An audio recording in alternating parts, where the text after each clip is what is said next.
कि धर्म का अर्थ है किसी ऊंची शक्ति के सामने खड़े हो जाना और कामना पूर्ति की मांग या प्रार्थना करना। यही धारणा तब चल रही थी, वही धारणा आज चल रही है। और उस ऊंची शक्ति से अगर तुम कामना पूर्ति की मांग कर रहे हो तो फिर उस ऊंची शक्ति ने जो नियम बनाए तुम्हें उनका पालन करना पड़ेगा। नहीं तो फिर वो शक्ति तुमसे पूछेगी अप्रसन्न होकर कि जब तुम मेरे बनाए नियमों पर नहीं चलते तो मैं तुम्हारी इच्छाएं पूरी क्यों करूं। वो जो ऊपर से नियम आ रहे हैं तथाकथित, उनको हमने क्या नाम दे दिया? नीति, नैतिकता। और हमने कहा कि हम जो भी हैं, देवी हैं, देवता हैं, उस ऊंची शक्ति को हमने बहुत तरह के नाम दिए। ईश्वर कह दिया, भगवान कह दिया, देवी देवता कह दिया। हमने कह दिया वहां से जो नियम आ रहे हैं हम उनका पालन करेंगे। हम उनका अगर पालन कर रहे हैं तो हम पुण्य कमा रहे हैं, और अगर हम पुण्य करा रहे हैं तो हमें अधिकार प्राप्त हो जाता है कि फिर हम जाकर उस पुण्य को भुनाएं। एक तरह का क्रेडिट वाउचर। बात समझ में आ रही है? देखो मैंने इतना पुण्य करा है, अब मैं ये पुण्य लेकर के आया हूं, मैं इसको अब भुनाना चाहता हूं, मैं इसको रिडीम करना चाहता हूं। यही है धर्म का कुल लेखा जोखा, जो अज्ञान के कारण पूर्व वैदिक काल से लेकर आज तक सनातनियों के मन में चला आ रहा है। कुल धर्म हमारे लिए बस इतना ही है, एक ऊंची शक्ति है जिसको कोई नाम दे दो। उस ऊंची शक्ति ने निर्देश दिए हैं, नियम बनाए हैं। वो ऊंची शक्ति कहती है ऐसे ऐसे ऐसे ऐसे आचरण करो, अगर हम उसके प्रकार से आचरण करेंगे तो वो हमें सुख देगी और हमारी कामनाएं पूरी करेगी। सुख है ही किसमें? कामनाओं की पूर्ति में। तो मेरी जो भी कामनाएं हैं वो ऊंची शक्ति पूरी कर देगी, और मैं वहां पे जाकर के हक से, अधिकार से बोल पाऊंगा, देखो 3 साल तक मैंने तुम्हारे सारे नियमों का पालन करा है, अब मेरी इच्छाएं पूरी करो। और अगर मैंने उसके बनाए नियमों का उल्लंघन करा तो मुझे दुख मिलेगा, पाप लगेगा, नरक मिलेगा। कुल मिला जुला करके हमारा धर्म इतना ही है। आम आदमी के मन में धर्म की जो अवधारणा है वो इससे ऊपर कुछ भी नहीं है। आप सोच के देखिए, आप मुझे बताइए इसके अतिरिक्त कुछ? पूरी कहानी का सार, लब्बो लुबाब, मर्म इतना ही तो है। इसी को तो हम धर्म कहते हैं ना। कृष्ण अर्जुन को वास्तविक धर्म की ओर ले जाना चाहते हैं। कृष्ण कह रहे हैं ये कहां तुम फंसे हुए हो बाल कथाओं में, ये थोड़े ही धर्म है।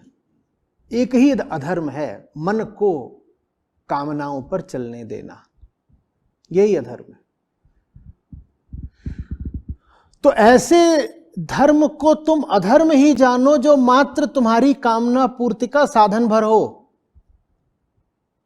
भले उस कामना पूर्ति के लिए उसने कितनी भी शर्तें निर्धारित कर रखी हो कि ऐसा ऐसा ऐसा करोगे तो तुम्हारी कामना पूर्ति हो जाएगी। तुमने उन शर्तों को पूरा कर दिया बेशक, लेकिन किस लिए किया? कि ये सब कर दूंगा तो मुझे मन चाही वस्तु प्राप्त हो जाएगी। और तुम्हारा मन है ही कितना बड़ा कि बहुत बड़ी वस्तु चाहेगा। मन चाहता है कोई छोटी सी वस्तु जो उसके ही वास्तविक हितों के विरुद्ध जाती है। ये कोई धर्म हुआ? धर्म है मन को उसकी इतिश्री तक ले जाना, उसके गंतव्य तक ले जाना, वहां तक ले जाना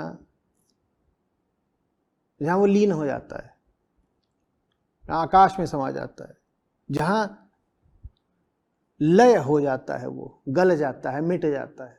और प्रेम की भाषा में कहो तो जहां अपने प्रेमी के साथ उसका एक आखिरी मिलन हो जाता है, जिसमें अब विरह की, विछोह की कोई संभावना बचती नहीं। ये है अध्यात्म का वास्तविक लक्ष्य। अब समझ में आ रहे 2 तरह के धर्म, साधारण धर्म और वास्तविक धर्म में अंतर क्या होता है? कुछ समझ में आ रहा है?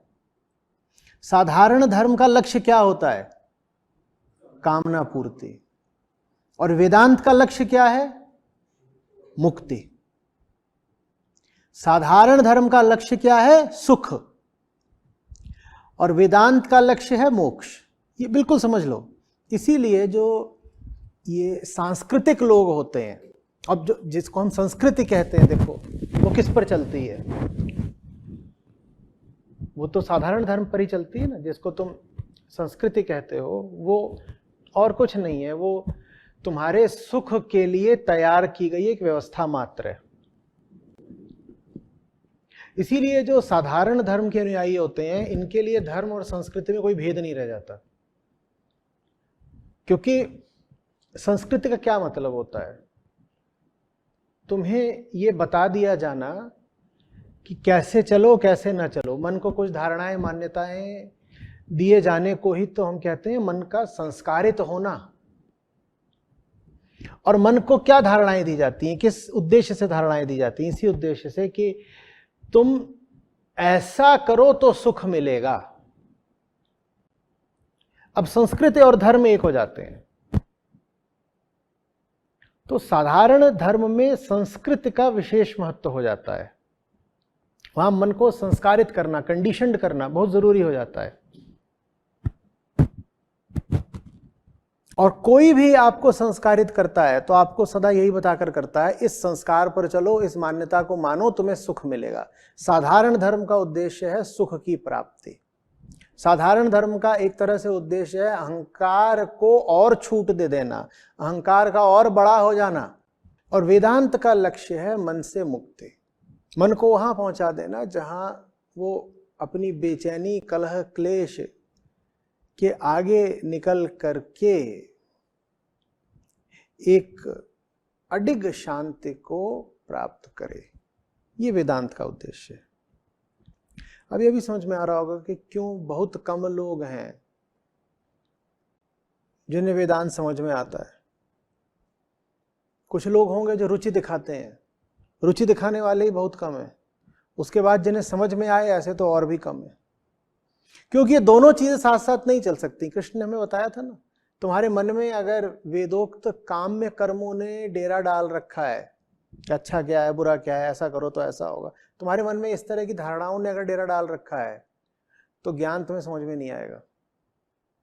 अगर कर्म कांड तुम्हें थोड़ा भी आकर्षक लगता है तो ज्ञान तुम्हारे पल्ले पड़ेगा ही नहीं।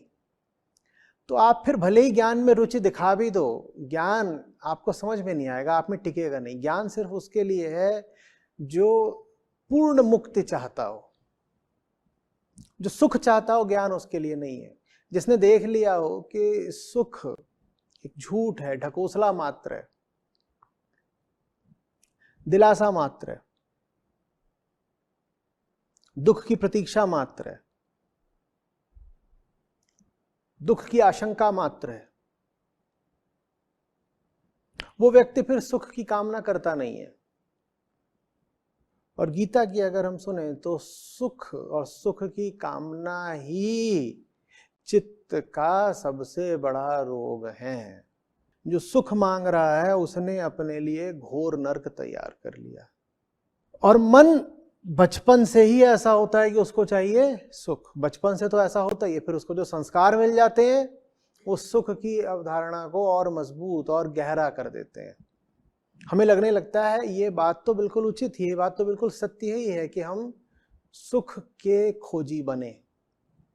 एक तो वृत्तियां जन्मगत जो सुख सुख चिल्लाती हैं, और उसके बाद आपको शिक्षा और संस्कार ऐसे दे दिए गए जो आपको सुख की ओर ही ढकेलते हैं।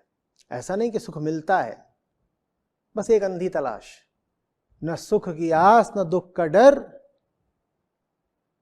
जो सही है चुपचाप कर।